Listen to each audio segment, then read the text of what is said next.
اعوذ باللہ من الشیطان الرجیم بسم اللہ الرحمن الرحیم۔ محترم عزیز دوستوں، آج ہم ایک ایسا واقعہ پیش کرنے جا رہے ہیں جسے سن کر سب حیران رہ جائیں گے۔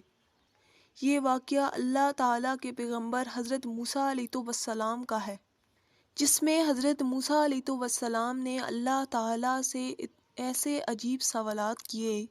جب وہ سوال خدائے بارگاہ الہی میں پہنچے تو ان عجیب سوالوں کا جواب کچھ اس طرح سے ملا کہ آپ سب سن کر حیران ہو جائیں گے۔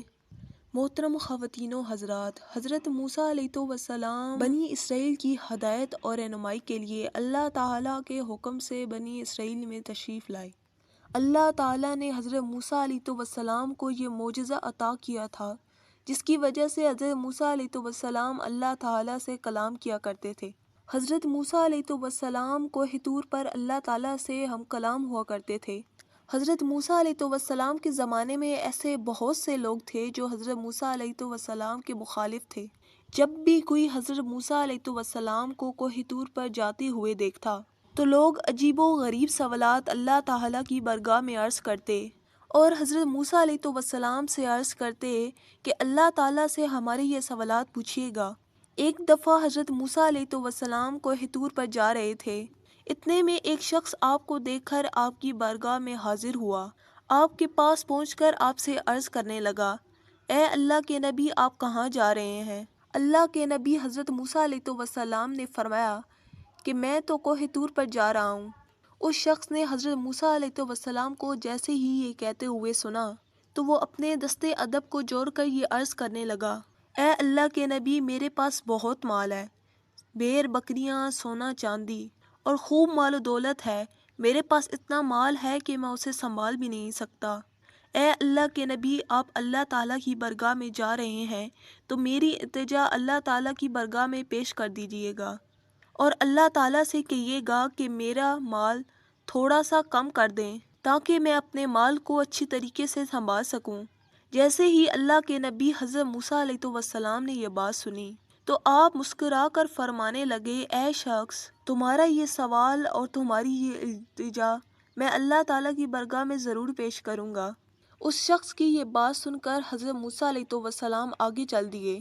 ابھی تھوڑی ہی دیر آگے گئے تھے کہ ایک اور شخص حاضر ہو گیا، جس کے چہرے پر مٹی لگی ہوئی تھی اور اس کا لباس پھٹا ہوا تھا اور وہ شخص بے یار و مددگار لگ رہا تھا۔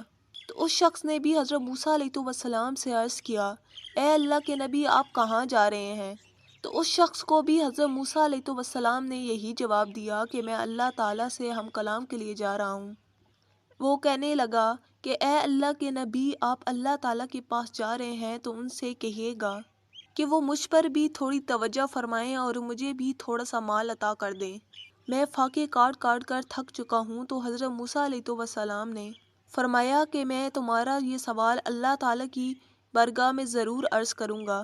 حضرت موسیٰ علیہ السلام کوہ طور کی طرف جانے لگے اور جب اللہ تعالیٰ سے ہم کلام ہوئے تو اللہ تعالیٰ تو دلوں کی باتیں جانتا ہے، بے شک اللہ تعالیٰ سے کوئی بھی چیز چھپی نہیں رہ سکتی۔ تو اللہ تعالیٰ نے ارشاد فرمایا، اے موسیٰ، اس شخص سے کہہ دینا کہ جس کے پاس مال و دولت بہت ہے کہ وہ میرا شکر ادا کرتا ہے۔ تو یہ کیسے ہو سکتا ہے کہ جو شخص میرا شکر ادا کرے اور میں اس کی نعمتیں نہ بڑھاؤں؟ اور موسیٰ علیہ السلام اس شخص سے جا کر کہہ دے کہ وہ میرا شکر کم کر دے تاکہ میں اس کی نعمتیں کم کر دوں۔ اے موسیٰ، جس کے پاس مال و دولت کم ہے وہ میرا شکر ادا نہیں کرتا، تو اس شخص سے جا کے کہہ دو کہ مال و دنیا نہ ہوا تو کیا ہوا، میں نے اسے آنکھیں تو دی ہیں، اسے کان تو دیے ہیں، وہ اپنی نگاہوں سے تو نہیں لیکن کسی اور کی نگاہوں سے تو دیکھے اور شکر کرنا شروع کر دے تو میں اس کی نعمتیں بڑھا دوں گا۔ اور بس پھر حضرت موسیٰ علیہ السلام واپس بستی میں آ گئے اور پھر سب سے پہلے حضرت موسیٰ علیہ السلام سے وہ شخص ملا جس کے پاس دنیا میں سب سے زیادہ دولت تھی، جس نے حضرت موسیٰ علیہ السلام سے دولت کم کرنے کی التجا کی تھی۔ تو حضرت موسیٰ علیہ السلام نے اس شخص سے کہا، اے بندے خدا، اللہ تعالیٰ نے ارشاد فرمایا ہے تو میرا شکر بہت ادا کرتا ہے، تو میرا شکر کم کر دے تو میں تیری نعمتیں کم کر دوں گا۔ یہ کیسے ہو سکتا ہے کہ جس اللہ تعالیٰ نے مجھے آنکھیں دی، زبان دی، ہاتھ پیر سلامت دیے، تو میں اس کا شکر ادا نہ کروں؟ اے اللہ کے نبی، مال زیادہ ہو یا کم ہو لیکن میں اللہ تعالیٰ کا شکر ادا کرنا کم نہیں کروں گا۔ تو پھر حضرت موسیٰ علیہ السلام نے فرمایا کہ تمہارا مال کبھی کم نہیں ہوگا۔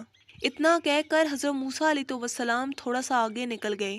تھوڑا آگے ہی چلے تھے کہ اتنے میں وہ شخص آیا جو لاچار، بے یار و مددگار اور غریب تھا۔ اس شخص نے جیسے ہی حضرت موسیٰ علیہ السلام کو دیکھا تو حضرت موسیٰ علیہ السلام سے کہنے لگا، اے اللہ کے نبی، کیا آپ نے میرا سوال اللہ تعالیٰ کی بارگاہ میں عرض کیا؟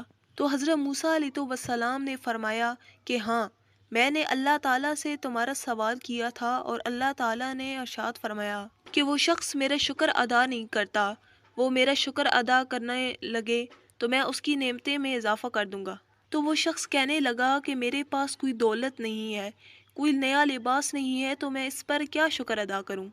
پھٹے پرانے کپڑوں کے ساتھ کیا کوئی بندہ شکر ادا کرتا ہے؟ تو حضرت موسیٰ علیہ السلام نے فرمایا کہ تم اپنی نگاہوں سے نہیں بلکہ کسی اور کی نگاہوں سے دیکھنا شروع کر دے۔ اللہ تعالیٰ نے تمہیں آنکھیں دی ہیں جس کی وجہ سے تم پوری دنیا کو دیکھتے ہو، تمہیں زبان دی ہے جس سے تم بولتے ہو، تمہیں کان دیے ہیں جس سے تم سنتے ہو، تمہیں ہاتھ دیے ہیں جس سے تم ہر چیز اٹھا لیتے ہو، تمہیں پیر دیے ہیں جس سے تم چل پاتے ہو۔ کیا یہ نعمتیں نہیں ہیں؟ اے شخص، یہ ساری نعمتیں ہی تو ہیں، تم ان پر اللہ تعالیٰ کا شکر ادا کیوں نہیں کرتے؟ تو تم ان پر شکر ادا کیوں نہیں کرتے؟ اگر تم اللہ تعالیٰ کا شکر ادا کرو گے تو اللہ تعالیٰ تمہیں باقی بھی نعمتیں دے گا۔ وہ شخص کہنے لگا کہ نہیں، جب تک مجھے دولت نہیں ملے گی میں اللہ تعالیٰ کا شکر ادا نہیں کروں گا۔ تو پھر حضرت موسیٰ علیہ السلام نے ارشاد فرمایا کہ تمہاری نعمتیں کبھی بھی نہیں بڑھیں گی۔